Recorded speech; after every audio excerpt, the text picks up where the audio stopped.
What if I told you the 1990s weren't just a decade, but the bridge that carried us from the analog past into the digital future? From baggy jeans and dial-up screeches to boy band mania and the birth of the internet, these forgotten treasures shaped who we are today. But here's the question: did the 90s truly end, or are we still living in their shadow? Drive-in theaters. In the 1960s, families didn't always sit in a living room to watch movies. They drove big cars to wide, open fields where giant screens lit up the night sky. You could smell popcorn through the rolled-down windows, hear kids laughing in the back seat, and feel the soft rumble of engines humming all around. Today, only a few drive-ins remain, fading like ghosts of summer nights. Soda fountains. Back then, the corner drugstore was more than a place for medicine. It had tall stools, shiny counters, and the hiss of soda water mixing with syrup. Teenagers would sip root beer floats and share jukebox tunes while the air smelled of chocolate malts. Now, soda fountains are rare, replaced by fast food and bottled drinks. Rotary phones. A phone was once a heavy machine with a circle dial you had to spin for each number. The clicks echoed in the room, and waiting for the dial to return felt like time slowing down. People had to sit by the phone, tied by a cord, with no chance to walk around. Today, that clunky sound is gone, replaced by the silent tap of screens. Record players. Music was not just listened to, it was touched. Sliding a vinyl record from its sleeve, feeling the smooth black disc, and setting the needle-made sound come alive with a soft crackle. Families gathered around to hear the Beatles or Motown, their living rooms filled with warmth. Now, many don't know that first magical pop when the record begins. Milk delivery. In the early mornings, glass bottles clinked on porches as milkmen made their rounds. The air was crisp, the bottles frosted with cool dew, and the sound of the truck rolling away was part of daily life. Families opened the door to fresh milk waiting like a gift. Today, the milk aisle at the store has erased that morning ritual. Roller rinks. On weekends, teenagers laced up skates under flashing lights and spun in wide circles to the beat of jukebox hits. The floor shined, the disco balls sparkled, and the air was heavy with laughter and music. Holding hands while gliding was often the start of young romance. Now, only a few roller rinks survive, echoes of a time when skating was king. Gas station attendants. Stopping for gas in the 1960s meant someone came running to clean your windshield, pump your fuel, and smile as they handed back change. The smell of gasoline mixed with the sound of squeaking squeegees was a normal scene. Today, you fill your own tank, alone at a pump, without a greeting or a wave. Sock hops. School gyms turned into dance floors, as records spun and students moved in saddle shoes and bright dresses. The music was live with energy, the air thick with sweat and perfume, and laughter echoed under high ceilings. Sock hops were the heartbeat of teen life. Now they are only remembered in old photos and stories. Black and white TVs. Families once gathered around small glowing screens, where shows like I Love Lucy played in shades of gray. Adjusting rabbit ear antennas was part of the ritual, and static often filled the room. The wonder of moving pictures, even without color, felt like magic. Today, giant flat screens have buried that quiet charm. Ice cream trucks with bells. The sharp ring of bells rolling through a summer neighborhood could make every child drop their toys and run. Coins jingled in pockets as kids lined up for push pops and fudge bars. The sweet drip of melting ice cream on hot sidewalks is a memory that fades each year. Jukeboxes. Bright machines with glowing lights sat in diners waiting for a coin to bring music alive. The click of records dropping, the hum of gears and the rush of sound filled the air as people shared their favorite songs. Jukeboxes made music feel personal, chosen just for you. Today, playlists and apps have replaced that magic. Drive-in restaurants. Roller skating waitresses carried trays of burgers and shakes to car windows under glowing neon lights. The smell of fries filled the night as families and teens laughed inside their cars. Eating at the wheel was part of the fun. Now the neon signs are dim, replaced by drive-thrus without sparkle. Penny candy stores. A handful of coins could buy a bag full of gumdrops, licorice, and lollipops. Children pressed their noses to glass jars, their eyes wide at the rainbow inside. The crinkle of paper bags held sweet treasure. Today, candy is pre-wrapped and pricey, losing that magic of choice. Car hoods as seats. On summer nights, teenagers sat on warm car hoods at drive-ins or parking lots, sipping sodas and talking under stars. The hum of music from radios, the glow of headlights, and the smell of asphalt gave each night a timeless feel. Today, those simple hangouts are rare. Letter writing. Before emails and texts, letters carried feelings across miles. The scratch of pens, the smell of paper, and the wait for the mailman built suspense. Opening an envelope with a heart drawn on the flap was like opening a piece of someone's soul. Now, quick messages have stolen that slow joy. By the middle of the 1990s, the world felt brighter, louder, and faster. Everywhere you looked, something new was taking shape. Technology was changing not just homes but schools and playgrounds too. The cell phone, once as big as a brick, was shrinking into smooth flip phones that could slip into a pocket. When one rang in public, heads would turn. The sharp sound of a digital ringtone cut through the air like nothing before, and people spoke in low voices, amazed they could carry a phone with them at all. At the same time, game consoles filled living rooms with a glow that spilled into the night. The Nintendo 64 arrived with worlds that moved in 3 dimensions, and children gasped as Mario ran and jumped across fields that seemed endless. The soft clicking of buttons, the rumble of controllers, and the laughter of friends filled rooms that once only held board games and puzzles. Entertainment was not just a part of life in the 90s. It felt like the heartbeat of the decade.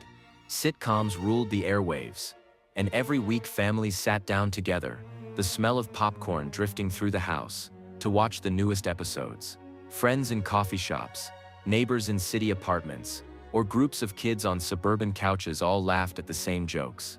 These shows gave people common stories to share at school or work the next day.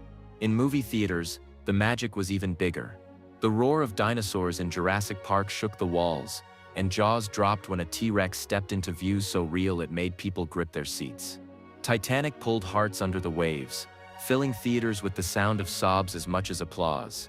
Theaters themselves became temples of wonder, sticky floors, glowing marquees, and the butter-scented air wrapping each memory. Youth culture burned the brightest in the malls. A trip to the mall was more than shopping. It was an event. The clatter of footsteps on shiny floors echoed through wide halls lined with neon lights and shop windows. Music stores blasted the latest hits. Racks of CDs stood like treasure waiting to be explored, and trying on clothes in dim dressing rooms was part of growing up. The food court was the real gathering place. The salty smell of pretzels, the sweet cinnamon rolls, and the buzz of teen voices mixed into a kind of symphony. Friends sat in plastic chairs, sipping sodas, telling stories, and watching the clock as though time had stopped just for them. Magazines were the guidebooks of the age. Glossy pages crackled as they were turned, and the shiny covers showed smiling faces of singers, actors, and models. Teens pinned posters to their bedroom walls, creating shrines of color and personality. Advice columns whispered secrets, quizzes decided who your celebrity crush should be, and recipes or fashion tips sparked laughter at sleepovers. In those pages, the world felt close, reachable, like a secret club that everyone was invited to join. Television also grew in ways no one expected. Cable offered more than just a few networks. It became a galaxy of choices. Nickelodeon poured green slime on giggling kids and filled afternoons with cartoons that felt like they belonged only to children. MTV turned music videos into cultural events, and countdown shows made stars rise and fall by the week. Families no longer all watched the same programs. Channels split audiences into groups, each finding a home for their own tastes. It was a sign of how fast the world was spreading out, giving people endless options but also pulling them in different directions. Yet for all this change, the decade had a rhythm that tied people together. The smell of buttered popcorn at Friday night sitcoms, the sharp click of controllers as friends raced in video games, the chatter of teens filling the mall food court, the glossy crackle of magazine pages under a desk lamp, all blended into a soundtrack that was both ordinary and unforgettable. The peak of 90s culture was not just about the newest invention or the biggest hit. It was about how those things made people feel connected, amazed, hopeful, and alive. The 90s stood as a playground for both the young and old, a space where the everyday felt charged with energy. But under the surface, a new kind of change was building. The glow of computers grew brighter in classrooms and bedrooms. Words like online and email whispered of a world beyond the mall, beyond the sitcom, beyond the CD tower. The stage was being set for a leap that would carry everyone into something bigger than anyone could yet imagine. By the late 1990s, the world felt as if it was holding its breath. Something new was arriving, and it did not just touch homes but reached into schools, offices, and even bedrooms. The internet was no longer a word spoken only by tech lovers. It was a bright door that anyone could open, even if it was slow and noisy. The sound of a dial-up connection was strange, a mix of screeches and beeps like a robot waking up. Families crowded around glowing screens as if they were fires. "You've got mail" became a phrase as familiar as hello, filling living rooms with a new kind of excitement. The internet turned each person into an explorer. At first, the pages were plain, filled with blocks of text and bright blue links, yet every click felt like stepping into another land. Children built strange and colorful websites on GeoCities, adding flashing stars, bold fonts, and loud background music. Teenagers stayed up late, typing in chat rooms with strangers who could be across the street or across the world. The quiet of night was broken only by the soft tap of keys and the glow of screens. It felt like magic, but it was only the beginning. Music also began to change. CDs had filled towers and shelves for most of the decade. But now, tiny files called MP3 sets could hold songs on computers. Napster appeared like a secret tunnel, letting people share songs faster than the music stores could sell them. The slow crawl of progress bars felt endless, but the reward of hearing a new song for free was thrilling. The crackle of a record and the shine of a CD were giving way to something invisible, a sound carried in code. It was the start of a storm that the music industry could not stop. Communication itself was transformed. Instant messaging programs lit up screens with lists of friends, each with their own name and little note called an away message. A simple ding told you someone was online, and hearts raced when a crush sent a line of text. Conversations stretched into the night, full of short words, smiley faces, and inside jokes. Unlike phone calls that tied you to one room, instant messaging gave freedom to type in the dark, lying in bed, the glow of the screen painting faces blue. Parents would knock on doors worried about the late hours, but children were already tied to this new way of talking. Games, too, shifted into digital spaces. While the Nintendo 64 and PlayStation still pulled groups of friends together on couches, the computer opened other paths. Games like StarCraft and EverQuest created worlds that never slept. Players met online, forming teams, sharing strategies, and building friendships with people they would never meet in person. The line between the real and the digital began to blur.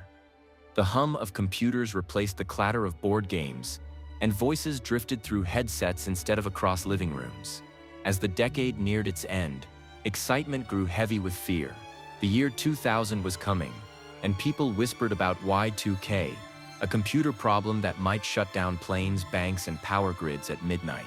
News shows showed countdowns, and stores sold flashlights, water, and canned food. The air carried both laughter and worry. Would the lights go out when the ball dropped in Times Square? Would the digital world, now so central, suddenly fall apart? Families planned parties with both celebration and caution. It was a moment where joy and fear mixed together, and the whole world waited to see what would happen. When the night finally came, people stood close, holding each other as the last seconds of 1999 ticked away. Fireworks exploded, champagne flowed, and millions cheered as the year turned to 2000. The lights stayed on, the planes stayed in the air, and the world did not end. Instead, it felt like a doorway had opened. The glow of screens, the click of keyboards, and the soft ding of instant messages had carried the 1990s into something new. The decade closed with a promise of a world forever changed, where life would no longer be the same as it had been before. Looking back now, the 1990s feel like a dream that still lingers in the air. They were not just years on a calendar, but a bridge between two worlds. One side still had the weight of the old, the smell of paper, the sound of cassette tapes, and the glow of tube televisions. The other side was the spark of something new, a future of screens, digital sounds, and instant words moving across invisible lines. When people think of the 90s today, They do not just remember the toys or the music. They remember how it felt to live at the edge of change, to hold the past in one hand and the future in the other. Technology was the strongest thread in that fabric, and its mark has never faded. The sound of a dial-up connection is gone now, but the world it opened is still here. The first simple chat rooms turned into the giant networks people use every day. The glowing words of "You've got mail" became the steady stream of emails, texts, and alerts that shape modern life. Even the clumsy MP3 files of the late 90s set the stage for music that now streams like water, endless and everywhere. Without the small steps of the 90s, the giant leaps of today would not have been possible. The decade planted seeds, and those seeds grew into trees that now cover the world. Culture, too, left roots that still reach us. Grunge music may no longer play on every radio, but its spirit of honesty and raw emotion is felt in bands today. The boy bands and pop stars of the 90s laid the ground for the global stars who fill stadiums now. Even the bright colors of fashion, the baggy jeans and bold sneakers, return again and again, each time new but also familiar. Styles fade and return like waves on a beach, proof that the 90s left patterns too strong to disappear. Television and movies also carry the fingerprints of that time. Shows like Friends or The Simpsons continue to stream on platforms that did not even exist back then, still pulling laughter and comfort from fresh generations. Movies like Jurassic Park and Titanic showed what was possible with effects, storytelling, and scale, and their echoes live on in every blockbuster that tries to match their wonder. The 90s did not just entertain people for a moment. They taught the world new ways to tell stories, and those ways still shape screens today. The malls that once pulsed with life may be fading now, their wide halls empty, their food courts quiet, but the idea of youth culture gathering in one place, sharing tastes, music, and laughter has not died. It moved online, into social platforms and digital spaces where voices meet. The buzz of teenagers sitting under neon lights has been replaced by the click of likes and the glow of phone screens. The form has changed, but the need for togetherness, for identity, for community, was a gift the 90s showed in bright colors, and it continues in new shapes. The legacy is also seen in the way people hold on to the past. Nostalgia has become its own economy, with stores selling retro games, playlists built on 90s hits, and clothing lines remaking old styles. Even young people who never lived through the 90s wear its fashions, watch its shows, and play its music, as if they were born into that world. The 90s live not only in memory, but in the market, in culture, and in daily choices. The past has become a product, but it also remains a comfort, a way for people to hold on to a time when the world felt both safer and more exciting. Yet the story of the 90s is not only about what stayed, it is also about what changed forever. The quiet patience of waiting for letters gave way to instant replies. The shared family moment around one television screen split into personal screens glowing in every hand. The thrill of walking through a music store, flipping through rows of CDs, turned into the ease of tapping a button and hearing any song. Something was lost even as something was gained. The 90s sit in memory as the last breath of the old world and the first spark of the new. When we ask why the 90s matter, the answer is not only in what they created, it is in how they shaped the way people see themselves. The decade told a generation that they could try new things, break old molds, and explore. It offered music that was raw, fashion that was bold, and technology that was daring. It gave hope that the future would be bright, filled with connections, filled with possibilities. Even the fear of Y2K, the worry that the clock turning would break the world, ended in relief and joy, teaching people that change did not always mean disaster. Sometimes it meant growth. The 90s remain a mirror for today. When someone listens to a playlist on a streaming app, when they message a friend across the world in seconds, when they wear sneakers first loved in 1994, they are living inside the shadow of that decade. The 90s are not gone. They are folded into everyday life, silent but strong, reminding us of a time when the world took a deep breath and stepped into the unknown. The legacy of that decade is not only what it gave but the spirit it carried, the belief that change can be exciting, that culture can be bold, and that the future is a place worth racing toward.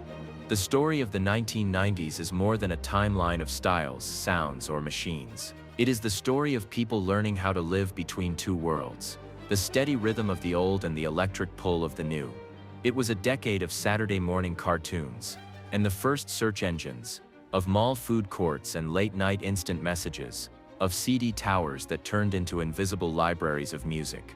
It was the last moment when childhood still felt slow and simple, yet also the first moment when the future raced into our hands.